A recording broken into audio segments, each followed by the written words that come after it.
할렐루야. 잘 오셨습니다. 환영합니다. 축복합니다. 오늘 주신 하나님의 말씀 보겠습니다. 창세기 50장 15절로 21절입니다. 창세기 50장 15절로 21절 교독하겠습니다. 창세기 50장 15절로 21절 한 절씩 교독합니다.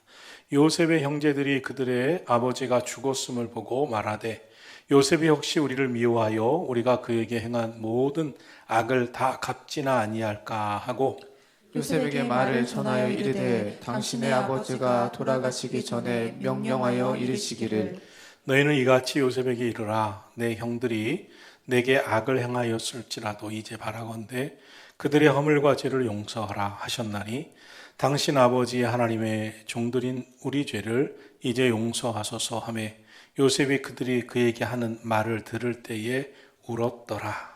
그의 형들이 또 친히 와서 요셉의 앞에 엎드려 이르되 우리는 당신의 종들이니이다. 요셉이 그들에게 이르되 두려워하지 마소서. 내가 하나님을 대신하리이까. 당신들은 나를 해하려 하였으나 하나님은 그것을 선으로 바꾸사 오늘과 같이 많은 백성의 생명을 구원하게 하셨나니 함께합니다. 당신들은 두려워하지 마소서. 내가 당신들과 당신들의 자녀를 기르리이다 하고 그들을 간곡한 말로 위로하였더라. 아멘. 광고 하나 드리겠습니다. 우리 교회에서 내일 모레 주일날 오후 4시부터 5시 30분에 경기위원회, 감리교 경기위원회 부흥단 단장 이취임 예배가 있습니다. 원래는 단장님 교회에서 이취임 예배를 드리는데 단장님 교회가 협소해서 우리 교회를 빌려서 예배를 드리고 제가 이제 부단장인데 저는 5년째인가 4년째 부단장입니다. 단장 안 하려고 계속 부단장을 하고 있는 거니까 우리 교회에서 왜 저거 하나 우리 교회에서 빌려줘 하는구나 이렇게 하시고 또 그날 그렇기 때문에 4시 어간부터 손님들이 많이 오니까 또 연회에서 또 목사님들이 와서 인사도 하고 그러니까 여러분은 밝은 얼굴로 이렇게 해주시고 또 젊은 사람들은 환영합니다 이렇게 밝게 해주셨으면 고맙겠습니다. 이해가 되셨죠? 네, 고맙습니다. 오늘 말씀은 야곱의 장례식이 끝난 후의 이야기입니다. 아버지 야곱의 장례식을 다 치르고 돌아왔을 때 요셉의 형들이 두려움에 사로잡혀 있었습니다. 왜냐하면 이 애굽 나라의 총리 대신이 되어서 권세와 힘을 가지고 있었던 동생 요셉이 과거 형들이 자기를 죽이려 하고 또 이 애굽의 노예로 팔아먹은 온갖 고생을 시킨 것에 대해 복수를 감행할 것에 대한 두려움, 그 두려움 때문이었습니다. 형들의 생각에는 동생 요셉이 이제 아버지 야곱도 세상을 떠난 상태니까 이제 아버지 생각할 필요도 없고 무슨 일이든지 할 수 있는 그런 상황이 되었다고 판단한 것입니다. 그동안은 아버지가 살아계셔서 아버지 마음을 아프게 해드리고 싶지 않아서 형제들이 서로 고통을 주는 것에 대해서 요셉이 참았겠지만 이제는 아버지도 돌아가셨으니 과거의 원한을 분명히 갚을 거라고 생각을 했습니다. 그래서 이 형들이 요셉에게 오늘 이렇게 말하고 있습니다. 한번 16절, 17절 우리 성경이나 또 우리 화면을 보면서 함께 읽어보겠습니다. 16절, 17절입니다. 시작. 요셉에게 말을 전하여 이르되 당신의 아버지가 돌아가시기 전에 명령하여 이르시기를 너희는 이같이 요셉에게 이르라. 내 형들이 내게 악을 행하였을지라도 이제 바라건대 그들의 허물과 죄를 용서하라 하셨나니 당신 아버지의 하나님의 종들인 우리 죄를 이제 용서하소서 하매 요셉이 그들이 그에게 하는 말을 들을 때에 울었더라. 아멘. 요셉이 왜 울었을까요? 아버지가 이렇게 말을 했을 수도 있지만 말하지 않았을 거라고 하는 것을 알았습니다. 요셉이 형들이 얼마나 불안했을까? 또 동생인 자신 요셉을 생각하는 마음이 그 정도였구나 하는 생각을 하면서 너무 슬펐습니다. 그래서 울었어요. 그래서 19절에서 이렇게 대답을 합니다. 19절 같이 읽겠습니다. 시작. 요셉이 그들에게 이르되 두려워하지 마소서 내가 하나님을 대신하리이까. 요셉의 말입니다. 두려워하지 마세요. 내가 하나님을 대신하리이까. 성경은 복수는 하나님께 맡겨라. 하나님이 갚으신다. 하나님이 갚으신다고 했지 내가 하나님입니까? 형님들 두려워하지 마세요. 내 생에 그런 것이 없습니다 하는 말이겠죠. 사람은요 만남의 복이 있어야 한다고 말합니다. 그런데 요셉은 참 인복이 없는 사람이었습니다. 요셉 인생의 불행의 전부는 다 사람 잘못 만난 데서 시작되고 이어왔습니다. 요셉은 먼저 부모를 잘못 만났습니다. 아버지 야곱은 요셉을 지나치게 편애했습니다. 그래서 형들의 미움을 일찍부터 당하게 만들어 주었습니다. 더군다나 아버지 야곱은 4명의 아내를 두어서 요셉은 12아들이 있었는데 12형제가 있었는데 이 형제들이 다 이복 형제들이었기 때문에 태생적으로 미움을 받게 될 수밖에 없는 가족 형제들 사이에 알력이 다툼이 있었습니다. 더군다나 12아들 가운데 유독 이 요셉을 사랑한 아버지는 요셉을 편애해서 10명의 형들에게 죽이고 싶을 정도로 미운 동생이라고 하는 그런 마음을 갖게 했습니다. 또한 엄마는 동생 베냐민을 낳고 세상을 일찍 떠났습니다. 이러니 요셉은 참 부모 복이 별로 없었습니다. 또한 형들을 잘못 만났습니다. 아무리 이보 형들이지만 동생이 싫어도 그렇지 동생을 향해 폭행하고 죽이려 하고 나중에는 애굽 노예 상인에게 팔아먹습니다. 그리고 아버지에게는 동생 요셉이 들짐승에게 물려 죽었다고 전해주었습니다. 그러니 아버지는 이 요셉을 찾아볼 생각도 하지 않았습니다. 뿐만 아니라 요셉은 노예로 팔려간 집의 주인도 잘못 만나는 주인복도 없었습니다. 노예 생활하며 못된 여주인 만나서 누명 쓰고 감옥 생활을 하게 되었습니다. 또한 감옥에서 만난 깜빵 친구의 복도 없는 사람이었습니다. 감옥에서 만난 깜빵 친구 술 맡은 관원장의 꿈을 해몽하여 복식시켜 주었습니다. 복직이 되는 날 그 친구는 내가 반드시 은혜를 갚겠다. 내가 나가서 너를 기억하고 은혜를 갚겠다 했지만 2년 동안 아무리 기다려도 그 친구는 이 요셉을 잊어버리고 그냥 살아게 되었습니다. 그래서 감옥에서 세월만 보내게 됩니다. 요셉의 생애의 이 절반을 돌아보면 사람 잘못 만난 만남의 복이 없는 그래서 고통과 괴로움의 연속이었습니다. 그런데 요셉의 인생을 보면 그 모든 사람을 오히려 복되게 한 사람이었습니다. 요셉은 사람 잘 만나는 만남의 복으로 편하게 살아간 사람이 아니었습니다. 부모 잘 만나서 편하게 산 사람도 아니었습니다. 친구 잘 만나 친구 덕분 사람도 아니었습니다. 형제 잘 만나 형제에게 도움받은 사람도 아니었습니다.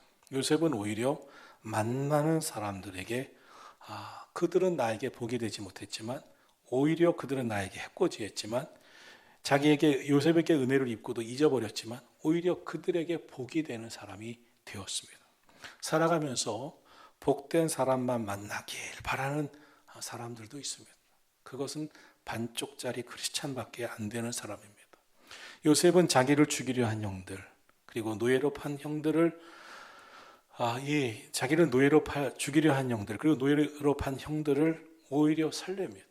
그리고 그 형들의 자녀인 조카들에게 축복의 통로가 되어 줍니다. 자기가 노예살이를 한 보디발 집에는 형통의 복을 갖다 주었습니다. 감옥에서는 깜빵에 들어온 요셉에게 은혜를 입은 그 친구에게 미래를 열어주는 축복의 예언을 해 주었습니다.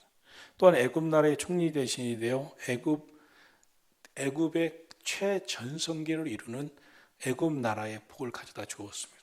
또 7년 대기근을 넉넉히 준비해서 풍요롭게 애굽 사람들, 인근의 사람들을 살려주는 축복의 통로가 되는 사람이 되었습니다. 이렇게 요셉과 같은 삶을 사는 게 오늘 저와 여러분의 인생의 꿈이 되고 소망이 되어야 됩니다. 나는 복된 존재가 되리라. 나는 만남의 복, 부모 복도 없고 형제 복도 없고 친구 복도 없고 그렇게 인생이 되었는지 모르지만 나는 요셉처럼 하나님 축복의 통로로 살게 하시고 복의 근원 되게 하여 주옵소서. 이것이 진짜 크리스찬의 온전한 복이 아니겠습니까? 잠언서 3장 27절은 말씀합니다. 내 손이 선을 베풀 힘이 있거든 마땅히 베풀기를 아끼지 말라. 이렇게 말씀하고 있습니다. 네가 선을 베풀 힘이 있거든 베풀어 주기를 아끼지 말라는 겁니다. 이것이 하나님의 말씀입니다. 사랑하신 성도 여러분, 여러분의 생애가 축복의 통로로 복되게 쓰여지기를 바라고 기도하기를 축원합니다.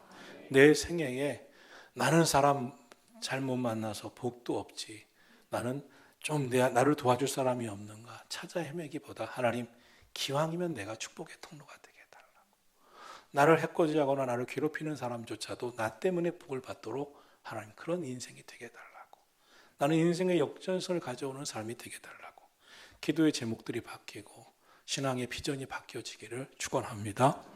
돌아가신 아버지 야곱의 말씀이라며 형들이 오늘 말을 전합니다. 내 형들이 내게 악을 행했을지라도 이제 바라건대 그들의 허물과 죄를 용서하라. 이렇게 형들이 오히려 이런 말을 합니다. 그때 요셉이 웁니다. 그리고 두려워하지 마세요. 내가 하나님을 대신하리까. 당신들을 나를 해하려 하였으나 하나님 그것을 선으로 바꾸사 오늘과 같이 많은 백성의 생명을 구원하게 하려 하셨습니다. 당신들은 두려워하지 마소서. 내가 당신들과 당신들의 자녀들을 기르리이다. 이렇게 말하면서 간곡한 말로 위로하였더라. 이것이 오늘 본문입니다. 요셉도 사람이었습니다. 요셉의 기억에 10명이나 되는 이복 형들이 어릴 적 자기를 얼마나 미워했는지, 아버지 사랑을 독차지하는 것을 시기하면서 얼마나 미워하고 죽이려 했는지, 그리고 형들이 모의해서 자기를 구덩이에 던져 넣는 것도 다 알았고, 또 모의해서 애굽의 노예 상인에게 팔아넘겨 노예 생활 시킨 것도 다 알았습니다. 그 끔찍한 일들이 생생하게 기억나는 것이 요셉의 삶이었습니다. 그래서 요셉은 살아가면서 울부짖었습니다. 절망하기도 했습니다. 공포에 떨기도 했습니다. 거기서 끝나지 않았습니다. 고난은, 고통은 계속 찾아왔습니다. 노예로 팔려간 집에서 누명을 쓰고 억울한 옥살이까지 했습니다. 정말 요셉의 생애는 형들에 대한 원한이 잊을 수 없는 일이었습니다. 형들이 나를 노예로 팔아먹지 않았으면 내가 노예 생활했겠어? 형들이 나를 노예 생활로 팔아먹지 않았으면 내가 감옥에 갔겠어? 얼마나 억울했겠고 그 원한이 있었겠습니까? 더군다나 이제 당시 최강대국, 그 시대 최강대국, 오늘의 미국같이 최강대국 애굽에서 절대 권력을 진 모든 거 다 네 맘대로 하라고 한 권한을 쥔 총리 대신의 자리에 있으면서 이 요셉의 마음은 얼마든지 형들을 복수할 수 있었고 원한을 갚을 수 있었습니다. 그러나 요셉은 그렇게 하지 않습니다. 오히려 형들을 바라보면서 웁니다. 그런 마음을 가지고 있었구나. 나를 그렇게 봤구나. 내가 자기들에게 아버지만 돌아가시면 복수할 거라고 생각했었구나 하면서 너무 슬퍼서 웁니다. 그리고 안심시킵니다. 그리고 위로합니다. 요셉에게는 그 형들을 위로해 주고 싶은 마음밖에 없었습니다. 그리고 말합니다. 내가 하나님을 대신하리까. 이것이 요셉의 위대함이죠. 요셉이 복을 받은, 하나님의 복을 받은 축복의 비결이었겠죠. 요셉은 또한 20절에서 이렇게 고백합니다. 우리 20절 너무 중요한 말씀이죠. 같이 한번 화면을 통해서 보겠습니다. 시작. 당신들은 나를 해하려 하였으나 하나님은 그것을 선으로 바꾸사 오늘과 같이 많은 백성의 생명을 구원하게 하시려 하셨나니. 이 말은 창세기 전체를 요약하는 말일 것입니다. 이 말 속에는 믿음으로 사는 우리 인간의 삶의 모든 행사에는 다 하나님의 손 안에 있다는, 하나님이시야말로 역사의 주인이라고 하는 영적 사상이 들어있는 겁니다. 하나님이 역사의 주관자이시지. 요셉에게서 발견되는 신앙의 위대함이 무엇입니까? 첫째로 요셉은 세상의 모든 것은 하나님의 뜻 안에 있다는 믿음을 가졌습니다. 이 세상의 모든 것은 하나님의 뜻 안에 있다. 모든 인간의 행사는 다 하나님의 손 안에 있고 하나님은 모든 세계 역사의 주인이시다. 이런 생각을 가지고 있었습니다. 둘째로 요셉은 하나님은 선하시다 하는 믿음을 가졌습니다. 하나님께서 하시는 일은 모든 세상 사람들의 술수와 모사를 훨씬 뛰어넘는다. 하나님은 선하시다. 그래서 언제나 구원을 목적으로 하신다. 사람들은 요셉을 해하려 하지만 요셉의 형들은, 요셉 주변의 사람들은 요셉을 술수를 갖고 모사를 꾸미고 해하려 했지만 하나님은 그것조차도 선으로 바꾸신 하나님이시다. 요셉, 내가 하나님을 잘 믿으면, 하나님을 의지하면 하나님은 그것마저도 선으로 바꾸신다. 그들은 나를 해하려 할 것이지만 하나님은 그것마저도 선으로 바꾸시는 하나님은 선하신 하나님이시다. 셋째로 요셉은 모든 역사의 주관자이신 하나님의 뜻에 그러므로 나는 순종하며 살리라, 이런 믿음을 가졌습니다. 요셉은 그래서 미움을 받아도 미움받는다고 함께 미워하지 않았습니다. 노예로 팔려갔어도 항거하지 않았습니다. 모함을 받아 감옥에 가서도 오히려 성실하게 그 삶을, 직무를 다했습니다. 노예로 팔려갔다고 기분 나쁘다고 노예 생활을 막 하지 않았어요. 모함을 받아 감옥에 갔다고 인생을 포기하고 항거하거나 죽겠다고 하지 않았습니다. 감옥에서 만난 깜빵 친구가 애국 관리로 다시 등극하고 자기는 후에 총리 대신이 됐다고 자기보다 이제 아래 사람이 된 과거 자기에게 은혜를 받은, 너 옛날에 그럴 수 있어? 2년 동안 잊어버리고 나를 그렇게 잊어버려? 그렇게 한 번도 하지 않았습니다. 요셉은 자기에게 받은 은혜를 잊고 있었어도 원망을 하지 않았어요. 왜냐하면 하나님은 홀로 온 세상에 의로우신 판단자이시고 치리자이심을 인정했기 때문입니다. 저 사람이 저렇게 하는 것도 하나님이 허용하신 것이겠지. 내가 그럴 것을 하나님께서 그것이 나에게 필요한 훈련이고 연단이라고 생각하셨기에 하나님이 사랑하시는 자를 그런 고난을 받게 하신 것이겠지 하면서 겸허하게 순종하는 자세를 가졌어. 사랑하시는 성도 여러분, 이런 기본적인 믿음 때문에 요셉은 누구에게도 시기하고 미워하지 않았습니다. 더 나아가 자신을 시기하고 미워하고 해하려 해서도 다 용서했습니다. 오히려 복수하려는 마음은 조금도 품지 아니하고 어떻게 하면 그 사람들에게 축복의 통로가 될까? 하나님의 축복을 나누어 줄까? 그 마음이, 요셉은 그래서 그 마음이 예수님의 예표라는 거예요. 예수님의 마음을 가졌다는 겁니다. 세상과 사탄 마귀와 나를 미워하는 사람들은 나를 해하려 하여도 하나님은 그것까지도 선으로 바꾸시고 생명을 구원하신 하나님이시지 하나님 믿음을 가진 것입니다. 사랑하시는 성도 여러분, 세상이 악한 사탄 마귀가 여러분을 미워하는 사람들, 여러분을 힘들게 하는 그 누구라도, 여러분을 해하려 하는 사람들이라도 하나님은 그것까지도 선으로 바꾸시고 구원하신 선하신 하나님이시라는 믿음을 갖고 살아가기를 축원합니다. 너무 나빠. 우리 그 사람 너무 나빠. 내가 진짜 싫어. 보기도 싫어. 이런 마음이 아니라 하나님은 그것까지도 선으로 바꿔주셔. 나는 그 믿음이 있어. 이 믿음이 우리 가운데 있기를 축원합니다. 왜 어거스틴이 방탕아로 살면서 10대의 사생활을 낳고 거리에 불황아로 살다가 돌아왔겠습니까? 그것은 그렇게 살아간 어거스틴을 포기하지 않고 하나님의 선하심을 믿고 눈물로 기도한 어머니 기도 때문이었습니다. 이 어머니의 기도 속에 이 아들 어거스틴 10대의 사생활을 낳고 거리의 여인들과 함께 지내면서 집을 나가 살림을 차리고 불황아로 살아간 어거스틴을 보면서 이 어머니는 하나님이 얼마나 원망스럽고 아들 어거스틴이 얼마나 정말 못된 아들이라는 판단을 하면서 생각을 했겠습니까? 그러나 이 어머니는 눈물로 기도합니다. 그 눈물의 기도에 이유가 있어요. 하나님의 선하심을 믿었습니다. 어떤 해됨도, 어떤 사탄 마귀의 공격도, 어떤 고통을 주는 사람들의 미움과 해함도 하나님은 선으로 바꾸실 수 있는 하나님이시라는 믿음이 있었던 거예요. 그 믿음으로 눈물의 기도를 드립니다.